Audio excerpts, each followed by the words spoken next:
My name is Miguel Caban. Okay. Actually, let's talk about your guitar first, because that will say that's one of our objects. So can you tell me about where you got it, where it's from? The guitar is from Spain. I am originally from Spain. I bought it in Spain, Salamanca, and it's from the southern part of Spain in Alicante. And those guitars are all made by hand, and yeah. How long have you had it for? It's been about 15 years Oh, wow. that I've had it. Do you have any other guitars, or is this your baby? This is one of them. I have another American guitar that is it's an old Martin from the '60s that it's worth a lot of money, and it sounds really great too. So those are the two main guitars that I have. Okay. Let's talk about what you do for work at MSU, and what your research is, and what you teach. Sure. So I teach I'm from the Department of Romance and Classical Studies. I teach Spanish and a lot of Latin American culture and literature.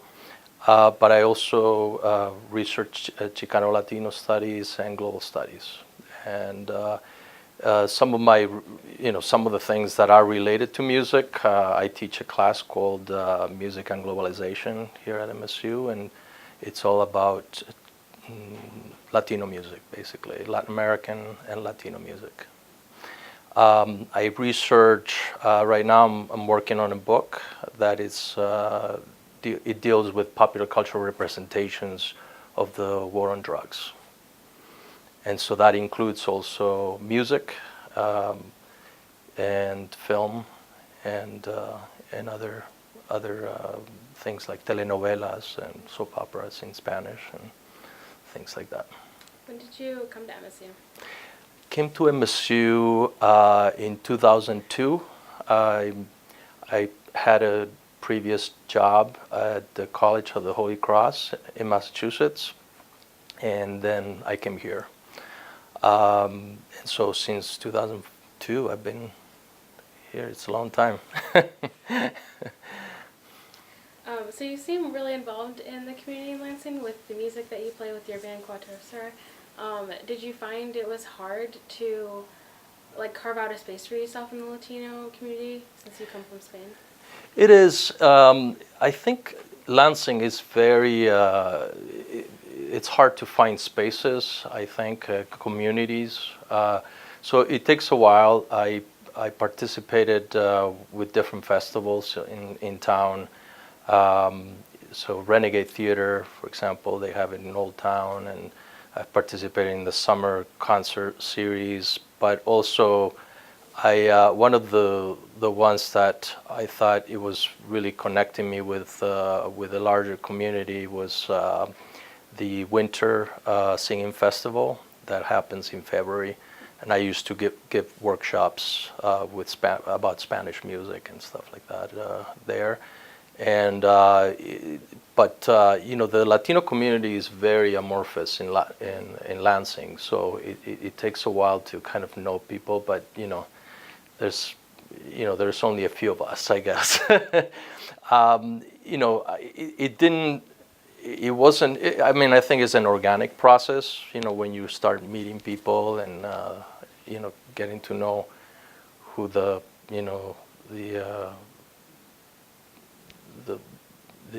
people who are active in the community. But I mean, it's not very politically active, precisely. There's some people who are, but for the most part, it's a community that is kind of underground in some ways. Yeah. So how did you get into the type of music that you play? Well, I mean, some of the songs that we played is basically traditional music from different countries, and so that's how, I mean, basically those are songs that you always know from growing up, and then some of the other songs, like I've started to learn some reggaeton songs and things like that. That is things that I like to listen to, or things that are new coming out. But for the most part, it's basically, I mean, music has always been part of my life, and I think it's being an integral part of you. You're always listening to music and learning new things, and since I learned how to play the guitar, I always like to listen to the song and I can play it like this way, So I'm always looking for ways of kind of integrating new songs and learning new songs. Was there anyone in your life that was particularly influential in your love for music? I mean, my two sisters, my older sisters, are piano teachers. In my house, I studied 5 years of classical piano, and we had a piano at home, and that's what we did for Christmas. We would sing carols. We would sing when there was something going on. So it was part of the family life, and then some friends that I learned through an American friend some songs in English, and I got into the guitar, and sooner than later I was playing the guitar and getting my own band together in Salamanca, and then so all those things, writing songs and things like that. So it's always been part of my family and friends, I think. So we are a musical family.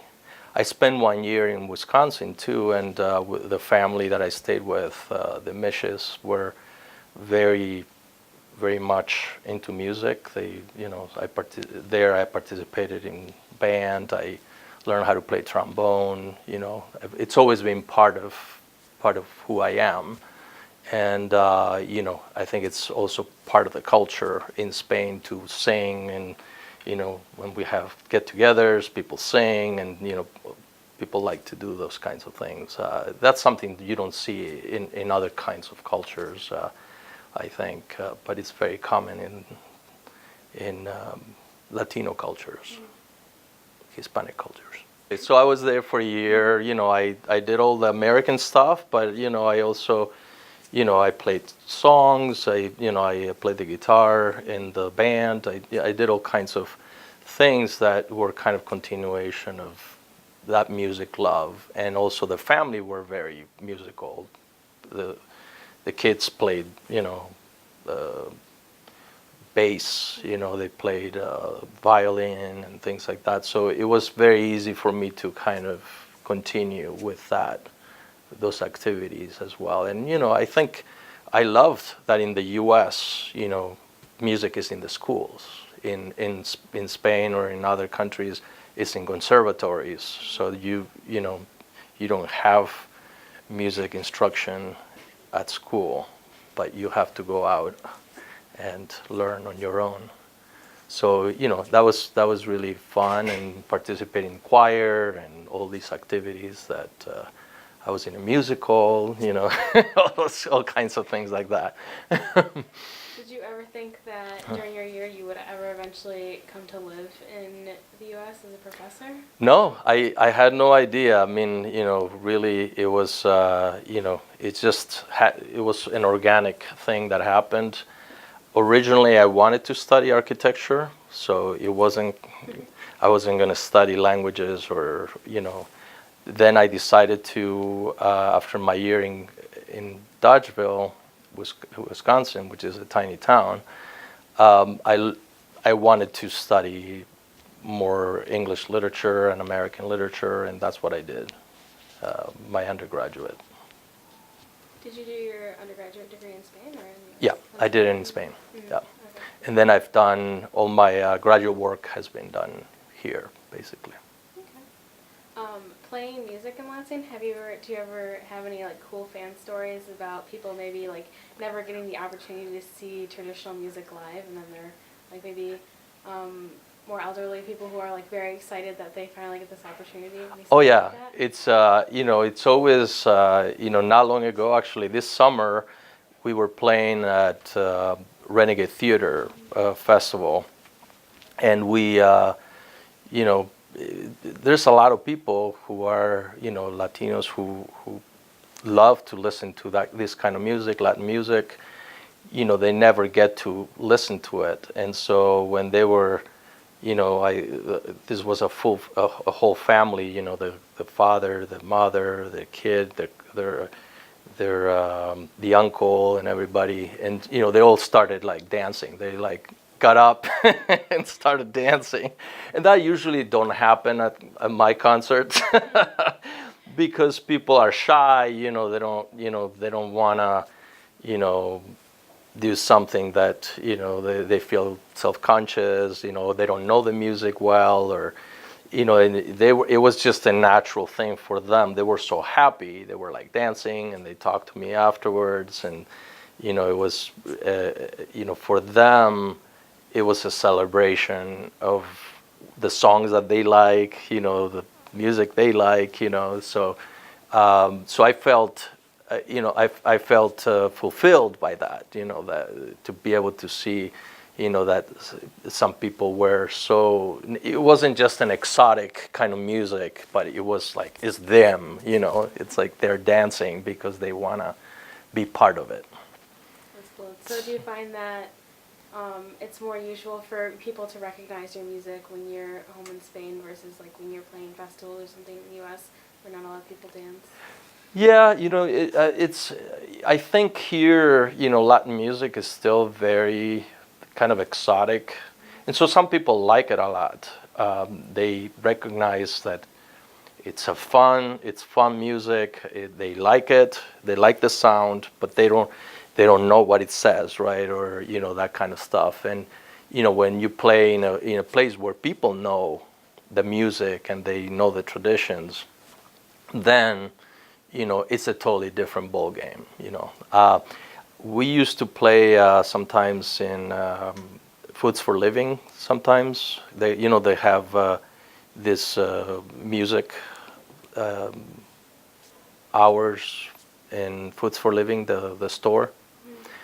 And you know, I love playing there, even though it wasn't a venue like for music. We were just had like a little space on the side, and you know, people were buying things, and you know, they're checking out, and you know, but it was really fun because a lot of the, like, some of the people would be like, would leave, and they would be like, oh, you know, you made my day, or you know, they would say things, and you could tell that they were enjoying the music. They were, you know, like little kids would come by and dance in front of us, you know, or things like that. And so that, I really enjoy that part, you know, because it's where music comes alive when, you know, people kind of participate, and, you know, there's a connection between the musicians and, you know, the listeners or the dancers or whatever. That's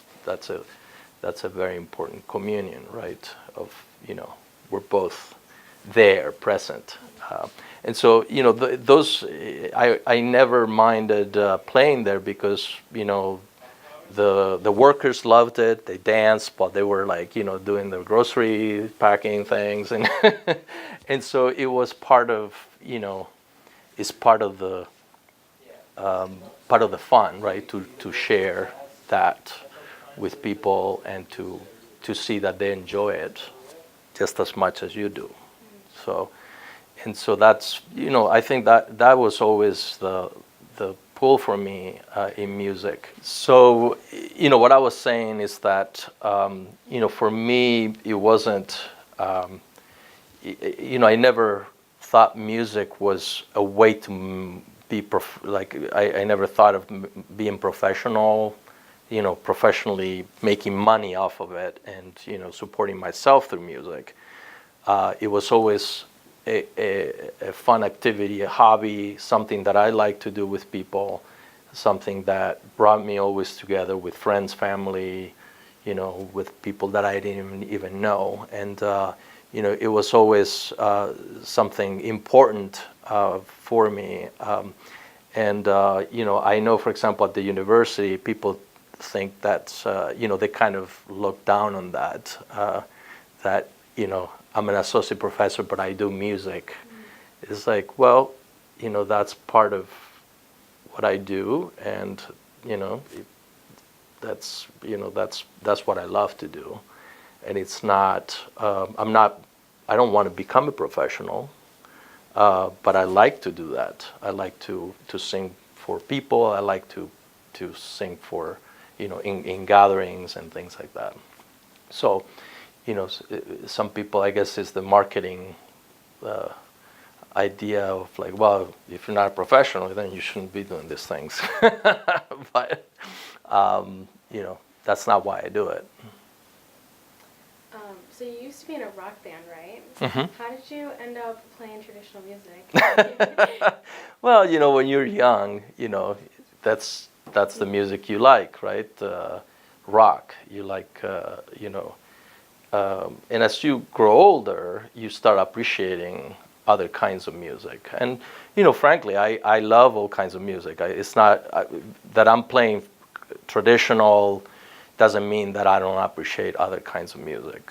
I love jazz, I love, classical, but, I think to me now it's kind of fun to kind of connect. I think it's easier to connect with people with some traditional music that people recognize. So when, you sing a certain traditional song, whether you're Mexican or Cuban or Spanish or, you know that music.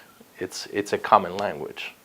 And I think, living in the U.S., you find you find those commonalities, I think. And I think that's what led me to play more traditional music. But I not only play traditional music, I play other things as well. And but I love all kinds of music. It's not that I don't. I mean, I still love rock music. I like I like some pop music. It's not just an exclusive thing to me. I think I'm a I just love music in general. The good music. What I consider good music, whether it's traditional to anything, punk, if it's good, it's good. Yeah, cool. Music and food for a living. Yeah, there you go. So, is there anything else you'd like to share? Any cool venue stories or just anything you can think of? Let me think. Cool venue stories. I think when I've given workshops at the winter festival. I don't know if you've ever gone to that. It's more like folk music, and traditional music works well with folk music, right? Because that a lot of the traditional music is folk music, but it's just in Spanish. So it's been a good combination, and you connect with people, and people, they really want to participate, and in that venue, it's more about the singing. So you teach them the songs, and they sing with you. So it's the sing along thing, and so I find that very appealing. That's what we used to do in my house, right? When I was growing up, we would play a song, and we will all sing along, and that's part of that sharing of music. I think it's very important for community creation. I think there's not enough of those kinds of interactions, I think, and so I've had many people who basically come up to me, and they're like, I love singing with you, and that just is great for me, I think. Awesome, because you have people who probably have never heard Spanish music in their life. Right, and they're learning. Reciting lyrics. Right, and so they're reciting. They learn a couple words. I had like specific, like translation, so they could see what they were singing about, and so it's an experience that they're not going to get anywhere else, and they're learning about the culture because I kind of introduced the song, and they're also able to kind of get a taste of what it's like to sing in a different language and to participate in this new community of singers, right? And so I thought that those experiences were very rewarding for me, and I thought a lot of the people who participated in that, they always got something out of it.